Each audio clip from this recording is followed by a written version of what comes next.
The journey continues. Blog entry number 4.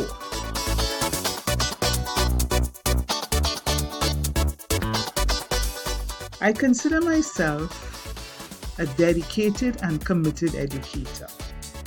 My learners are always given top priority. I realize, however, that in order to become an even better instructor, there is still so much I need to do. Sometimes I feel overwhelmed. Technology is revolutionizing the classroom at a dizzying pace, and I must play catch up. And I honestly do not know where to start. In terms of technology, I am at the entry level with both my face-to-face and online learners. With my face-to-face learners, we exchange emails, WhatsApp messages, and we chat via Skype. With my online learners, there is a greater use of technology, but there's still so much more for us to be exposed to. What makes things even more complex is the fact that while I am ready to advance with my digital agenda, both in terms of personal development and student involvement, I am likely to be faced with some resistance, especially from my older face-to-face learners. Then there is the institution of which I am a part. Hamstrung by a lack of funds, there is hardly ever the capacity to invest in the upgrade of technology.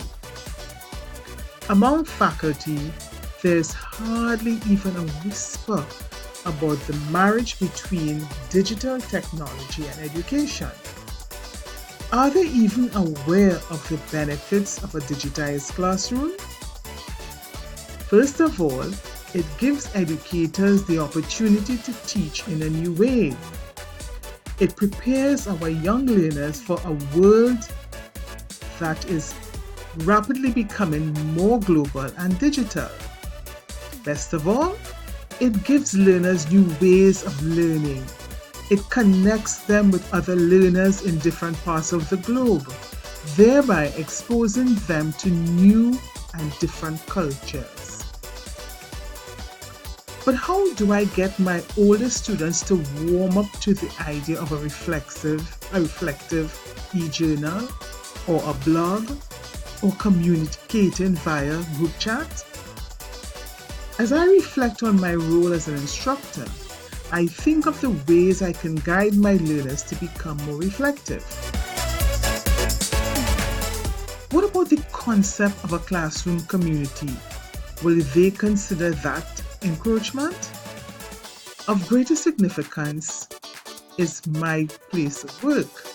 How do I make administrators aware of the fact that we are, in terms of digital advances, still way behind? What we are doing in reality is shortchanging our learners if we do not encourage them to become digital citizens.